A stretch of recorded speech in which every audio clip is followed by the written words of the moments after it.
한국 사람들 얼마나 도둑질하는 줄 아세요? 우리말의 한자 단어의 90% 이상은 일제가 만든 거예요. 메이지 유신 때 그 이전부터 그 사람들이 서양 문명, 현대 문명을 흡수하기 위해서 그때는 현대 문명을 흡수하는 창구가 어디냐? 나가사키인데 나가사키에 누가 많이 들어와 있었냐? 네덜란드인들이 많이 들어와 있어요. 그러니까 네덜란드를 일제가 뭐라 그랬어요? 화라 그러잖아요. 화. 화란할 때 화. 네덜란드 화란이라 그랬잖아요. 그래서 화일사전, 즉 Dutch Japanese Dictionary를 그 사람들이 17세기에 만들었거든요. 일본 사람들이. 그러니까 그 사람들은 서양의 예를 들어서 아트, 이거 뭐라고 번역해야 되냐? 예술. 서양의 moral, 뭐라고 번역해야지? 도덕. 서양의 nation, 이거 뭐라고 혹은 folk, 이거 뭐라고 번역해야 돼? 민족. 그 다음에 무엇에 대한 원칙, principle, 이거 뭐라고 번역해야지? 원칙. 이런 식으로 했단 말이야. 전부 school, 학교. 그 다음 university, 이거 뭐라 그래야지? 대학. high school, 고등학교. 하이가 고등이니까. middle school, 중등학교. 전부 그 사람들이 번역한 거예요. 선거, election, 선거. 굉장히 고민하면서 번역한 거예요. 그게 그럼 우리나라 국어사전에 뭐가 있어야 되냐? 한자 단어가 나오면, 이거는 일본 사람들이 19세기, 일본 사람의 후쿠자와 요키치가 19세기 말에 만든 말. 일본에 그 사전이 있으니까. 한자 단어 어원 사전이 있어요. 일본에는. 그 다음에 또 뒤져가지고, 또 중국식도 있어요. 근데 중국식 한자 많지 않아요. 왜 그러냐면, 중국이 아마 우리랑 좀 쓰는 방식이 달라요. 그 한자 개념이. 그러니까 한자 단어를 쓴 방식이. 그러니까 중국식 한자도 있고, 한자 단어도 있고, 그러니까 일본이 만든 한자 단어도 있다. 그러면 지금 우리가 국어사전에 봐서 우리 고유어 말고 한자 쫙. 예를 들어서, 저는 지금 실시간으로 혹은 저는 지금 어쩌고 저쩌고 이런 우리가 그 한자가 단어가 그러니까 도덕 철학을 공부합니다. 그러면 도덕 철학 전부 아마 일본이 만든 한자 단어란 말이에요. 이게 철학은 philosophy. 그리고 이 한자 단어 만들 때 일본 애들이 이 시민성이 강화되는 그런 한자 단어는 왜곡을 해요. 전형적인 예가 뭐냐면 전형적인 예가 왜곡한 사례가 전에 제가 잠깐 말씀했지만 자유시민의 지식 세트. 이게 교양이거든. 그러면 이게 자유교양으로 번역하든지 뭔가 리버럴 아츠니까 그대로 번역하면 자유지식이에요. 자유지식 세트라고요. 자유시민 지식 세트라고. 리버럴 아츠의 뜻이. 근데 그걸 교양으로 번역을 했죠. 교양으로. 그러니까 이게 좀 다른 거예요. 이게. 그런 부분들은 비켜간다고요. 그러나 권위주의적인 천황체제였기 때문에. 텐노체제였기 때문에. 그러나 기본적인 한자 단어를 서양 현대 문명에 등장하는 개념어들을 일본인들이 한자 단어로 바꿨고 그걸 우리가 고스란히 갖다가 쓴다고요. 표현도 그런 거 많아요. 예를 들어서 새빨간 거짓말. 이거 일본식 표현이거든요. 새빨간 거짓말. 그런 게 많아요. 우리말에 지금 녹아있는 것도 은근히. 자, 보세요. 이거 보시라. 그러면 우리가 예를 들어서 우리가 쓰는 개념어들, 한자 개념어들의 거의 90%가 일본인들에 의해서 고민 끝에 만들어졌다. 메이지 유신, 그러니까 그 전에 난학파, 그걸 난학파라 그래. 나가사키에 있는 것. 화란할 때 그 다음에 학파, 그래서 난학파들과 메이지 유신기의 학자들에 의해서 기본적인 그러한 그 어휘가 만들어졌다. 이거 우리 인정 안 하잖아. 한마디로 생 까고 있는 거죠. 딱 입 닫고. 입 닫고 생각하고 있는 거라고 이게. 철도도 똑같아요. 전기체제 똑같아요. 도로체제, 국도체제, 국도 1번, 부산에서 신의주. 국도 3번일 거예요, 그게. 3번 국도, 그게 목포에서 원주. 국도 2번, 목포에서 부산. 이거 일제태 체제라고, 이거.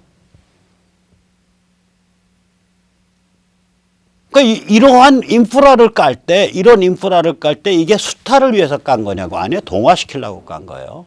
왜 동화시키려고? 우리를 이쁘게 봐서? 몇 가지 이유가 있어요.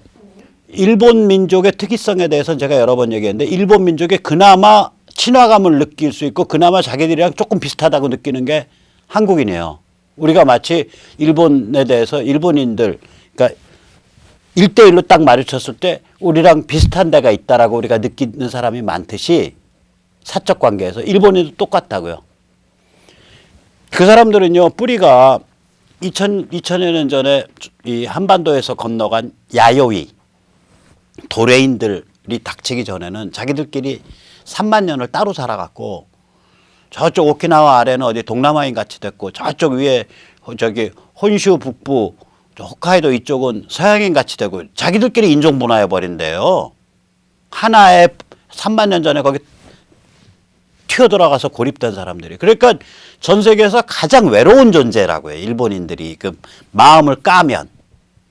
그러니까 자기들이 그래도 친화감을 느끼는 데가 한반도 하나. 그다음에 이게 지정학적으로 여기랑 일본 열도랑 한반도를 통합한 그러한 한 지금 인구 기준으로 한 2억 정도의 코어를 형성하면, 그러면 이게 강국이 된다. 이렇게 봤던 거죠. 이건 강국이다. 그러니까 여기는 완전히 동화시켜 버려야겠다. 이렇게 나왔던 거예요, 이게.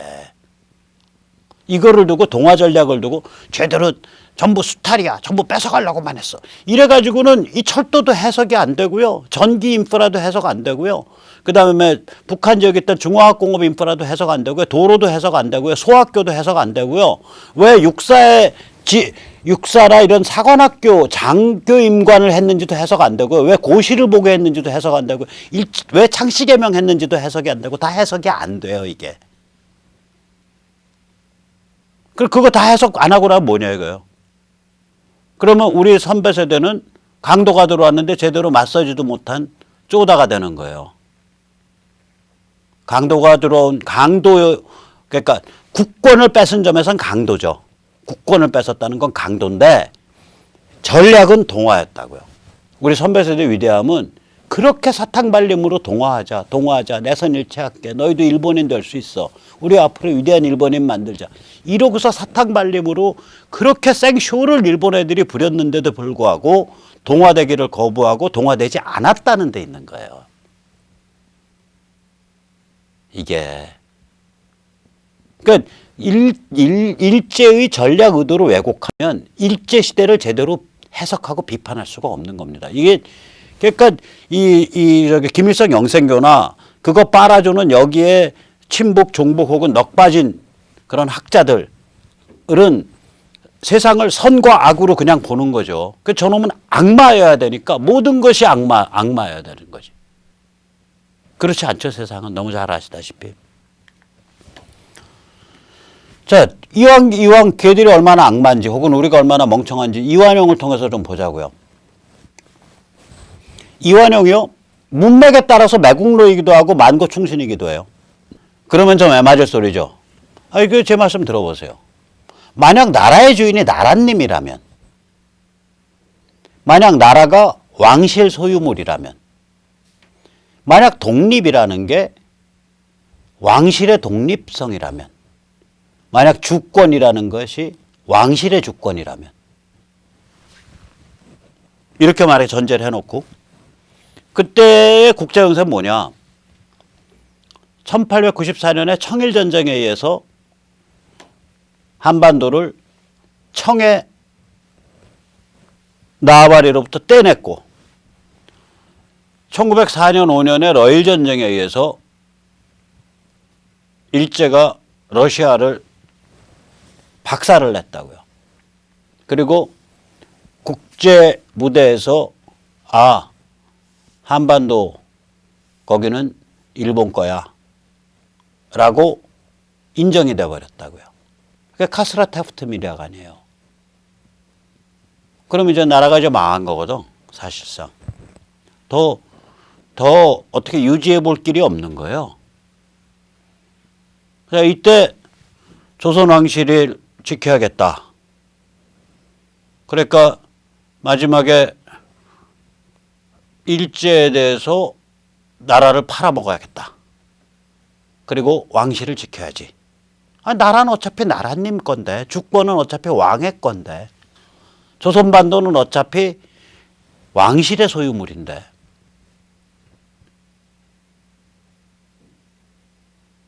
즉 왕실 주권을 인정할 때는 이완용은 만고 충신입니다. 우리가 이완용을 매국노라고 할 때는 우리가 국민주권, 시민주권을 생각하기 때문이에요. 야, 어떻게 나라의 주인이 일개 왕실이야? 어떻게 고종 따위가 나라를 어떻게 사유화할 수 있어? 지금 얘들이 왕실이 나라를 팔아먹은 사건이에요. 그 팔아먹은 거강꾼이 집행자가 앞에 이완용이고, 그러면 이완용을 욕할 게 아니라 고종을 욕해야 돼요. 그리고 일찍 죽었지만 나라를 그 모양으로 그 근대화를 거부하고 나라를 그 모양으로 몰고 가는 그 악마구리 같은 여자, 악마구리 같은 그 할배, 악마구리 할배는 대원군이고요. 악마구리 같은 여자는 민비라고요. 나는 명성황후라고 얘기 안 해요. 민비 근연 그래요. 민비 근연. 무슨 황후야 그따옵게. 청군일공 불러들여가지고 농민 학살한 게 무슨 황후예요. 민비 근연이지. 한마디로. 그렇잖아요. 그러면 우리가 예를 들면 자 이완용이 대한민국이 이조 왕실의 사유물이라면, 대한민국의 고종과 민비와 대원군의 사유물이라면 이완용은 만고충신이에요. 주인이 나라 팔아서 왕실 유지한다는데, 그래 왕실 유지해서 이렇게 잘 일제 군복 입고, 여기 지금 여기 왼쪽에 있는 사진에 왼쪽에 있는 잘생긴 아저씨가 저기 영친왕 아니요. 그 다음에 이거 나라 팔아먹었을 물렵에 영춘왕이 아직 꼬맹이였을 때 이토 히로부미랑 같이 옆에 서서 사진 찍은 거예요, 이게. 일제가 얼마나 중시했냐면, 당시 일본의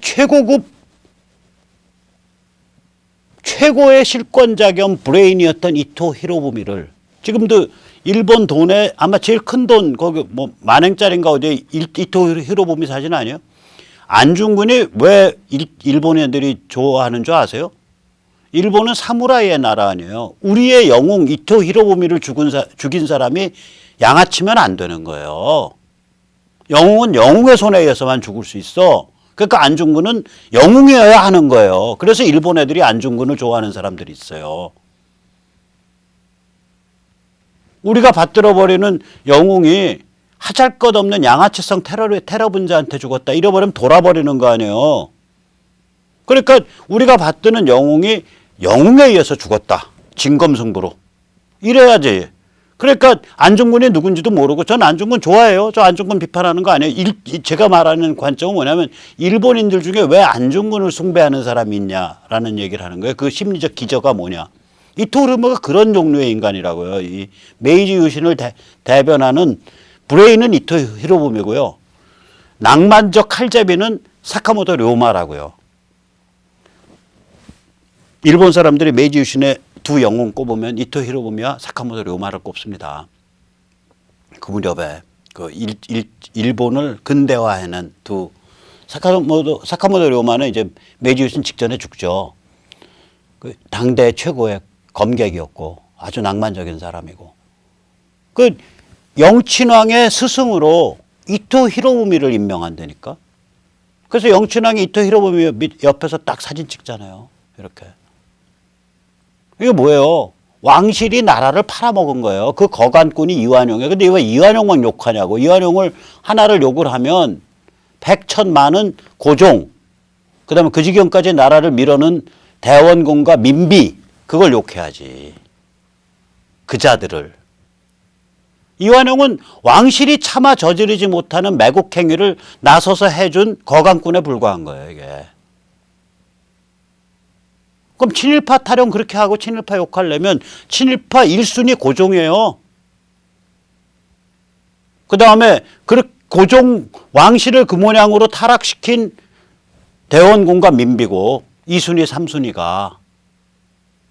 그리고 나서 4순위쯤 가면 이제 이완용이 나오는 거예요. 그게 순서가 없죠. 앞에는 얘기를 안 하잖아요. 심지어는 대한민국 국사책 보면 대원군의 위정척사는 민족의 정통성, 민족의 순수성을 유지하기 위한 몸부림이었도다. 뭐 이런 식의 문맥이 나와요. 중등 고등학교 역사 교과서에. 웃기는 놈들, 웃기는 자들이에요. 웃기는 자들 한마디로. 자, 이렇게 참 진실과 거짓이 완전히 뒤바뀌어 있고 이런 사회에서 저희가 삽니다. 이런 상스러운 사회에서. 저는 솔직히 말하면 지금 전빠는 이완용보다 못한 자들이라고 봅니다. 이 전빨이라는 건 뭐냐면 전체주의 빨이. 전빠는 전체주의 빠. 비슷해요. 그러니까 전빠. 저는 앞으로 전빠라 그러는데. 자, 보세요. 우리가 이완용을 욕을 한다는 얘기는 논리적으로 따져서 당시의 조선은 왕실의 게 아니야. 근데 이 개땡땡은 조선 나라 전체, 조선 사람들 전체가 왕실의 사적 소유물이라고 생각해서 팔아먹은 놈이야. 그러니까 나쁜 놈이야. 우리가 이완용을 욕하려면 그렇게 욕할 수밖에 없어요. 자, 그럼 그 기준을 지금 북한에다 대놓고 하자고요. 북한 헌법이요. 헌법 서문에 김일성이라는 단어가 한 14번인가 17번 나오면서 북한 자체가 김일성이 만든 나라고 김일성의 소유물이라고 헌법 서문이 선언을 해요. 북한은 김일성과 그 후손이 메시아라고 받드는 나라고. 여기 지금 사진에 보세요. 어디지? 금수산 궁전 사진인데. 이거 보시라고요. 이거 아즈텍이죠, 아즈텍. 신전의 그 미라가 지금 잠시 이승의 숨을 잠시 멈추고 계시는 형태로 영구 보존되고 있는 거 아니에요. 신의 미라가, 메시아의 미라가. 북한의 주인은 김일성 및 그 후손이고 북한의 소유주가 김일성 및 그 후손이라고요. 뿐만 아니죠. 사람들 먹여 살리기만 해도 괜찮을 텐데 최악의 대량학살 전체주의 사교체제잖아요. 김일성 영생교. 우리가 이완용을 욕을 하려면 국가의 사유화를 생각하니까 욕을 하는 거거든요. 북한만큼 사유화되어 있냐고. 이조와 이시조선이. 북한만큼 사유화 안 돼 있거든. 근데 이완용은 욕하면서 친일파라고. 그거보다 사유화가 더 지독한. 고종과 이완용이 왜 범죄자냐. 민비와 대원군이 왜 범죄자냐. 국가와 민족을 사유물로 취급한 거 아니에요. 그럼 친일파라고 욕을 해야지. 그래서 일제에 팔아먹은 거니까. 그러면 그거보다 100배, 1000배 더 사유물로 취급하고 있는 그 북한 김일성 영생교 지배집단. 거기는 뭐라고 욕해야 되냐고. 더 욕해야 될 거 아니에요. 근데 그쪽은 민족항쟁의 정통성을 가진 집단이고 여기는 친일파고. 이게 말이나 되는 소리냐고. 지금 앞뒤가 안 맞아요. 이완용은 욕하면서 조선왕실은 오케이. 이완용은 욕하면서 김일성 내 백정혈통은 오케이. 말이 안 되는 거예요. 이거. 그러니까 김일성 영생교 체제랑 같이 가야 된다는 둥, 혹은 거기에 대한 일체의 도덕적 판단을 하면 극우라는 둥, 이렇게 비판을 하는 전체주의 빨이, 전빨, 전체주의 빠는 이완용보다 못한 자들이에요. 그리고 이들이 지금 반일 드립, 친일파 드립의 진원지죠. 더 황당한 건요. 지금 얘들 제가 보기에는 반미 투쟁하고 싶어서 죽겠는데 쫄려갖고 반미 투쟁은 못하거든. 그렇게 만만한 게 일본이라. 만만한 게. 그러니까 일본은 걔 호구고 시진핑과 정은이는 극상전이에요. 얘들은. 아까 보셨잖아요.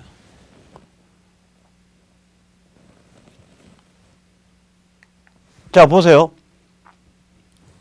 제가 여기서 하나 더 얘기를 좀 하고 갈게요. 이게 좌빨이란 단어 안 썼으면 좋겠어요. 전빨.